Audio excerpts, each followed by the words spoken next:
Oke. Demikian. Ini kan posisi Pak Jokowi sudah tidak lagi menjabat sebagai kepala negara, Mas Roy. Kenapa kok kemudian masih dikejar-kejar juga urusan ijazah palsu ini di mata Anda, Mas? Apa yang mau Anda kejar sesungguhnya? Jangan lupa, dia melaporkan katanya selaku warga negara biasa. Katanya selaku rakyat. Kemudian melaporkan dengan pencemaran nama baik. Tidak akan pernah lupa, Mas. Bulan Februari 2025, baru 3 bulan yang lalu, ya kalau lupa tolong diingatkan ya, Mas dan Mas Reddy kalau ketemu. Dia itu sekarang pejabat negara lagi sebagai Dewan Pengarah Danantara. Jadi sebagai Dewan Pengarah Danantara itu pejabat publik. Pejabat publik itu harus mau, harus bisa dan harusnya bangga. Saya sebagai lulusan UGM, apalagi saya punya 2 ijazah dari UGM, S1, S2, Dr. Rismon juga S1, S2, Dr. Tifa juga S1. Kami sangat bangga dengan ijazah kami, gitu. Dan kami sangat terbangga-bangga, gitu. Bukan malah terhina-hina, gitu loh. Apa ada orang yang lulus susah di atas Gajah Mada yang sangat terkenal, kemudian merasa sehina-hinanya. Kalau kami sebangga-bangganya, Mas Tifa. Jadi ini paradok banget lah gitu. Jadi artinya dia masih pejabat negara gitu. Jadi ada orang pejabat negara sesuai dengan Undang-Undang Keterbukaan Informasi Publik. Tapi ini tuduhannya menghina diri Pak Jokowi loh. Terasa terhina Pak Jokowi dengan tuduhan-tuduhan semacam ini. Gimana merespon itu, Mas Roy? Iya lu aja gitu loh. Kok bisa terhina punya ijazah Universitas Gajah Mada kok terhina? Harusnya UGM juga merasa terhina gitu.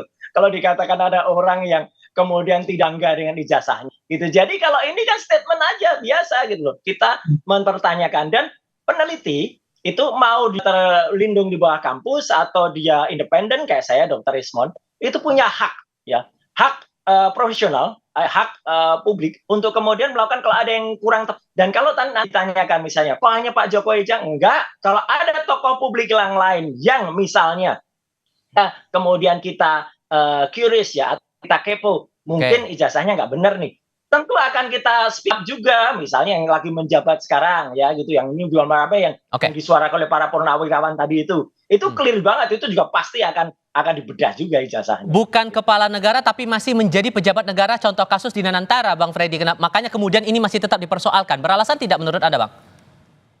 Itu kan alasan yang dicari-cari aja. Kemudian itu kan belakangan. Itu kan belakangan Dewan Pengarah nggak ada hubungannya lah dengan perkara ini. Jadi begini, ya silahkan nanti Mas Roy dan kawan-kawan melakukan pembelaannya, silahkan. Pak Jokowi bukan merasa terhina bahwa dia alumni UGM, justru dia sangat bangga. Itu yang membuat dia menjadi pada posisi presiden 2 periode, dan ijazah itu yang dipergunakannya yang membuat dia merasa terhina, sehina-hinanya, martabatnya, kehormatannya diserang adalah ketika ijazah yang dia pergunakan, dia peroleh itu dengan sebaik-baiknya itu dia pergunakan untuk menjadi presiden 2 periode dikatakan palsu. Kemudian terus-menerus itu dibangun narasi-narasi seolah-olah Pak Jokowi ini telah menggunakan ijazah itu untuk menjadi wali kota, gubernur, presiden ya, dengan dasar-dasar atau ijazah yang tidak benar. Itu narasi itu di publik menjadi gaduh, itu yang membuat Pak Jokowi menjadi terhina dan melapor, bukan karena beliau alumni UGM. Jangan dibolak-balik, Mas Roy. Oke, gimana Mas Roy? Nah, artinya itu fakta kami pun dari UGM itu ya justru malah merasa bangga kalau misalnya ada ijazah kami. Dan soal antara belakangan bukan ya, saya ingat betul ya, saya bukan lupa. Saya menyuarakan soal ijazah ini pada akhir Maret, itu pun setelah tanggal 15 Maret. Dr. Rismon Sianipar itu juga datang ke UGM pada saat pertama pada tanggal 15 Maret, dan kemudian dia melihat, kemudian dia mengungkapkan hipotesa, kemudian tambah lagi kader partai, yaitu pada 1 April itu semua Jokowi sudah menjadi Dewan Pengarah Danantara.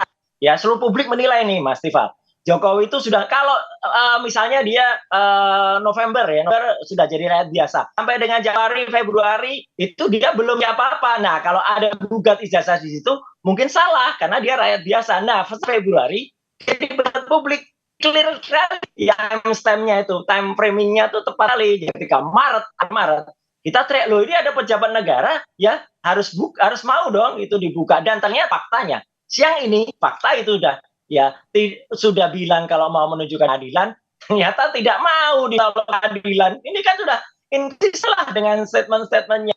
Publik lah itu semua itu. Ini sudah banyak aduannya Bang Freddy. Menurut Anda aduan-aduan dari para pihak, dari Pradi Bersatu sudah melapor ke Polres Jakarta Selatan, Pak Jokowi langsung mengadu ke Mapolda Metro Jaya. Apakah ini akan berujung pada hukuman atau gimana Anda membaca prospeknya ke depan?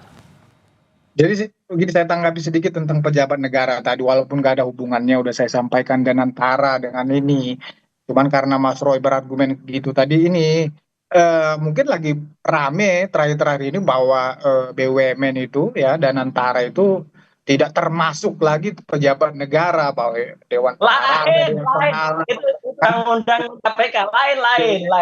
Ya silakan Anda mengatakan lain, tapi saya menjelaskan seperti itu. Nah, kemudian masalah itu tadi, ya sudah pasti ini, ya kalau saya juga orang hukum, saya melihat ini akan berujung di pengadilan. Saya melihat ini akan ada tanpa mendahului, tapi karena ini kan kasus yang sederhana seperti yang saya sampaikan tadi.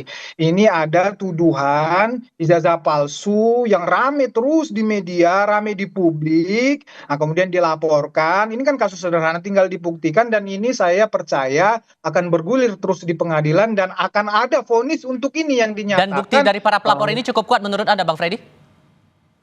Pak Jokowi jelas ya. Pak Jokowi jelas sudah membawa ijazahnya yang SD sampai fakultas itu kan udah sampai universitas sudah. Ini kan bukti yang sudah sangat kuat, bukti otentik kan begitu. Nah, masalah para pelapor yang lainnya kan juga kalau nggak salah saya penghasutan tinggal dibuktikan saja apakah perbuatan-perbuatan para terlapor ini benar-benar bisa menghasut publik. Tinggal dibuktikan ya. Sudah kita tangkap poinnya di situ. Bang Freddy, Mas Roy, terima kasih sudah berdiskusi bersama kami semua. Baik, terima kasih. Terima kasih Mas Roy. Terima kasih Mas Freddy, terima kasih Mas Ivan. Kami akan kembali dengan informasi lainnya. Tetap di Kompas Petang.